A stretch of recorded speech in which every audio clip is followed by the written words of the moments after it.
Bem, meus amigos, estamos aqui no De Olho no Futuro com o Mauro Campos. Sou o Mauro Campos, pré-candidato ao Senado pelo Rio de Janeiro, Partido Novo. E hoje eu recebo aqui o Dr. Sérgio Figueiredo, um advogado conceituado e que tomou a decisão, como nós, indignados, querendo buscar uma nova realidade para o país e cada um no seu segmento, de ser pré-candidato a deputado federal. É isso aí, Sérgio. Parabéns pela coragem, pela disponibilidade e pela vontade de mudar o país como nós. E eu queria começar passando a palavra para você, agradecendo a sua presença e principalmente te perguntando o que te levou a essa missão tão delicada, tão corajosa e tão decisiva para o futuro do nosso Brasil. Mauro, primeiro, agradecer o convite de estar aqui ao seu lado. Você, como pré-candidato também ao Senado, demonstra já como a gente precisa e vem com essa expectativa de mudança hoje, dentro das propostas que nós temos hoje já no Senado, presente, e a gente entende que há uma necessidade concreta, real, da sociedade entender que nós precisamos mudar, e mudar o novo, mudar o Partido Novo já é a pauta bastante interessante que a gente pode trazer agora. Então, eu quero agradecer esse convite. Eu realmente sou pré-candidato a deputado federal por uma razão. Não sou político, sou um cidadão cansado de ver essas mazelas todas que vem acontecendo há muito tempo dentro do nosso Congresso Nacional, sobretudo dentro da nossa corte, dentro do STF, né, que você verifica pautas sendo construídas de cunho ideológico, pautas sendo construídas para prejudicar a sociedade, pautas para prejudicar a advocacia, sobretudo.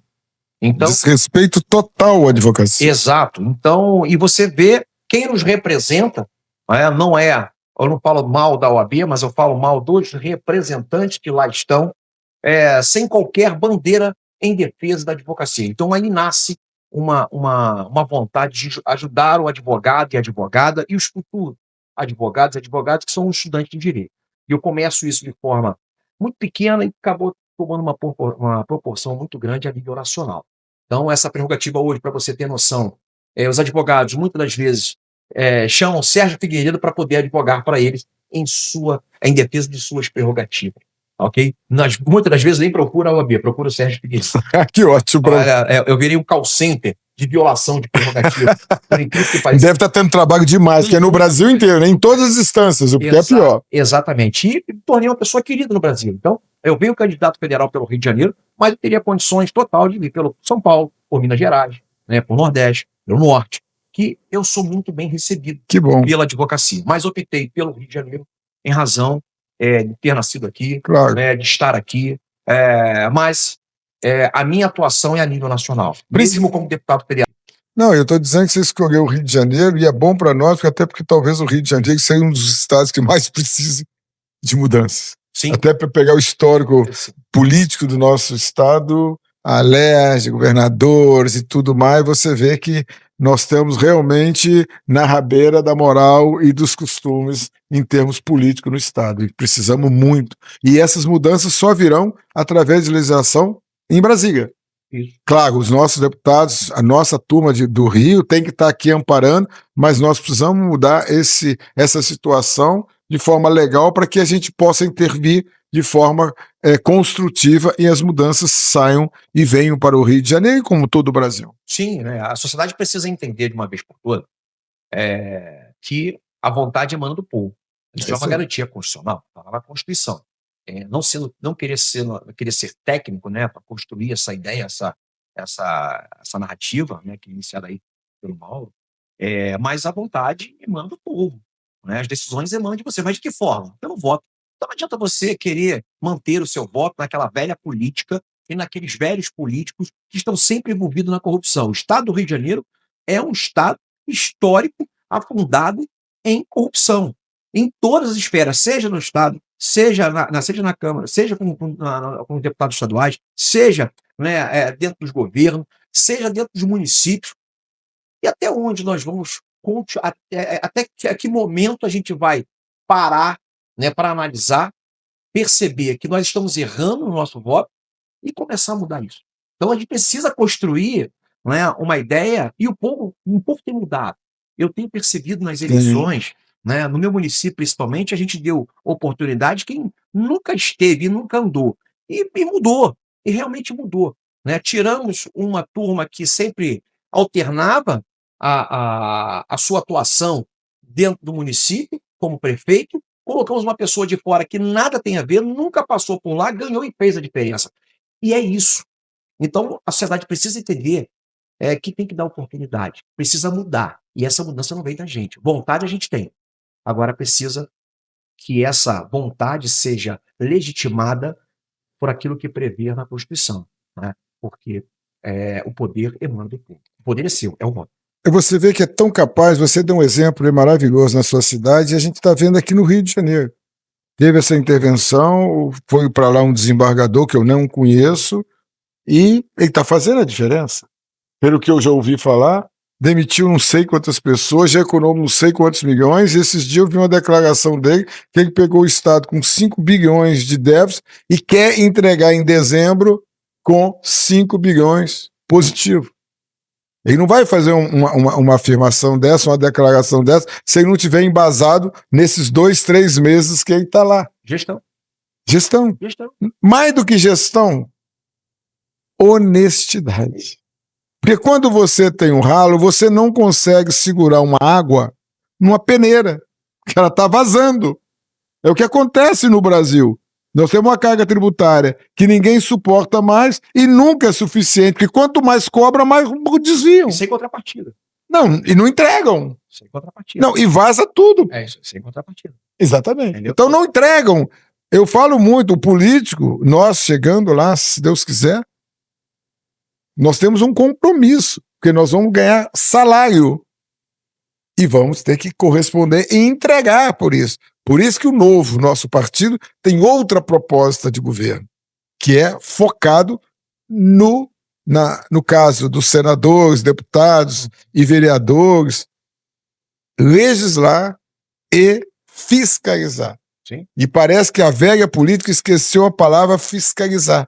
Até os tribunais de contas estão esquecendo a palavra fiscalizar, que foram criados para isso. E você vê o seguinte, você falou uma coisa, uma frase agora, a velha política, né? O problema é que a sociedade permite que a velha política se torne sempre nova. Porque eles votam de novo nos mesmos. Então renova sempre com os velhos. Renova sempre com os velhos. E nunca renova com os candidatos, né, que apresentam proposta, que têm a sua idoneidade comprovada, que estão ali para poder trabalhar, entendeu? Não estão ali para poder submeter à corrupção, É isso aí. submeter, né, as rachadinhas dentro de gabinete, entendeu? Então, assim, falar sobre gestão, inclusive, e honestidade, para mim é uma coisa que tem que andar junto. Quando eu falo em gestão para mim tem que ser honesta. Com Gestão certeza. que não é honesta, para mim, é corrupção.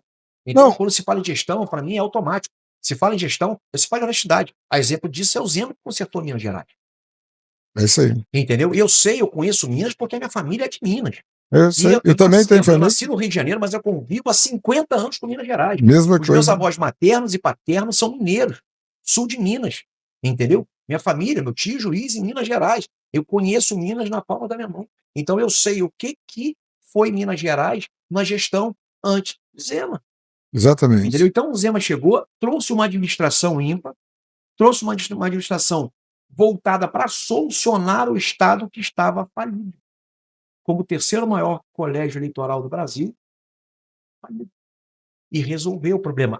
Conseguiu matar todos os desafios que existem? Não, porque existem desafios que demoram anos, décadas, para serem resolvidos. Depende de mudar uma cultura que está incorporada. E o que você está falando, eu também posso testemunhar. Nós temos uma fazenda na Bahia, lá na Querágua de Soja, lá em Barreiras, e às vezes eu preciso passar por alguma outra, em Minas e tal, eu vou de carro. E é impressionante a mudança das estradas.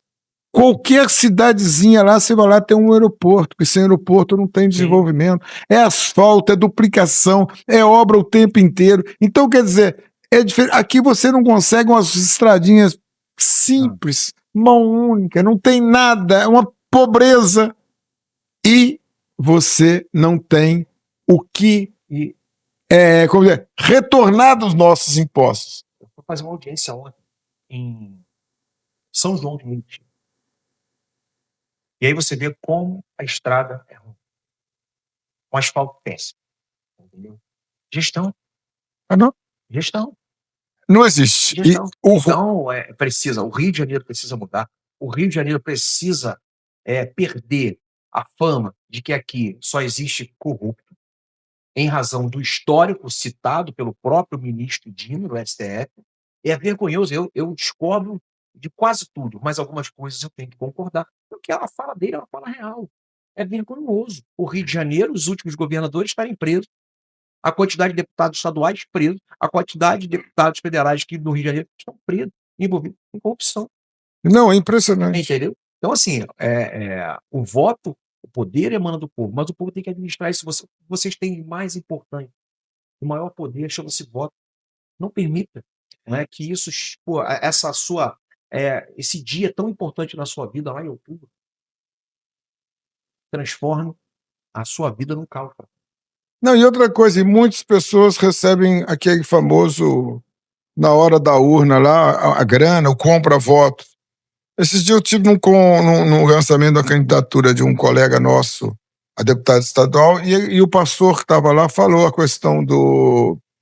Você recebe R$ 100. Quanto vai valer aqueles R$ 100 nos 4 anos que você vai ter juros altos, ônibus alto, supermercado explodindo nas suas costas e você só levou R$ 100?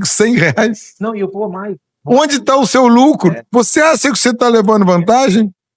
Você está perdendo. Não, e eu vou além disso aí. Você que está recebendo R$ 100, R$ 150, você que está recebendo R$ 5.000. Então, por isso, o seu voto, você não tem que cobrar seu político, não, cara. Ele te pagou. Você vai reclamar de quê? Você não tem que reclamar dele, não. Tá pago. Ele te pagou pelos 4 anos que ele vai estar lá dentro, entendeu? Exercendo aquilo que ele mais gosta, entendeu? Então, você não tem que reclamar. Então, onde você recebeu seu dinheirinho para poder votar naquele candidato, pô, vai lá conhecer o seu candidato, vê o que ele fez pelo seu estado, pelo seu município, ao longo desses anos todos. O que ele fez na sua vida pregressa? Quais as realizações que ele tem? Não só porque ganhou dinheiro, ou porque é empresário, ou porque é isso, porque é aquilo. Não. O que ele prestou de serviço em entidades representativas, em tudo que ele passou na vida, onde ele se doou. Porque você não vai ser, nenhum político vai ser um bom político se ele não se doar. Exato. Ou senão ele está lá para fazer um banco de negócio. Ele está lá para enfiar o dinheiro no bolso. Agora, se ele quer fazer um bom trabalho e honrar o cargo que você votou nele e colocou ele lá, ele tem que estar aberto, ele tem que estar sentindo a vontade e a obrigação de entregar de volta o que você investiu nele. Pensem nisso. Exato. Eu acho que o que você tem que investir, cidadão, eleitor, é o seu tempo. Então, você perde seu tempo construindo ali, né, ideias junto com o seu candidato. Perde tempo. Hoje você tem uma forma de pesquisa que não falha. O ChatGPT, o Google, você vai pesquisar sobre o seu candidato. Vai ver a vida dele. Olha isso aí. dele. Analisa para ver se ele vale esse empenho que é você ir lá na urna, entendeu? Votar naquele dia para que ele venha te representar por 4 anos. Esse empenho de energia que você tem que ter, e não em receber os seus 100, seus 200, seus R$ 5.000, entendeu? Pense nisso. Eu concordo plenamente com o Sérgio e essa busca, você tem que enquadrar o candidato que tiver na expectativa de receber seu voto, tem que saber se ele tem o perfil para aquele cargo pelo qual ele está te pedindo voto. Exato. Não adianta você, ele é bonitinho, ele é legal, ele fez, ele é engraçado. Não, ele tem capacidade de cumprir o compromisso que ele assumiu ao se candidatar de olho no futuro. E agora nós vamos terminando e eu passo ao meu amigo, meu pré-candidato a deputado federal, Sérgio Figueiredo, para ele fazer o encerramento desse nosso bate-papo tão agradável. E agradecer, porque ele estava cheio de compromissos, largou os compromissos para vir aqui, para que a gente pudesse conversar com você. Certo, Sérgio? Certo. Foi um prazer tê-lo aqui. Obrigado. Como te falei, né, eu não sou político, eu sou um trabalhador. Então, eu também trabalhando, fora, sustentando, né, o processo, né, na primeira Câmara de Direito Privado, ontem fazendo júri. Então, é assim, eu continuo trabalhando, continuo exercendo aquilo que eu mais gosto, que é servir a sociedade, fazer justiça, buscar justiça, transformar o Estado melhor, para transformar a sociedade melhor, devolver dignidade. Esse é o compromisso que eu tenho com a sociedade. E com a advocacia, sobretudo, né? O advogado e o estudante de direito. É o compromisso que eu assumo com todos vocês. E, Mauro, desejo você boa sorte, espero encontrá-lo, né? Você no Senado e eu na Câmara dos Deputados. Se Deus quiser. Deus nos abençoe muito, Com certeza. nesses 4 próximos anos aí, após ser eleitos. Se Deus quiser. Vamos lá. Fé em Deus.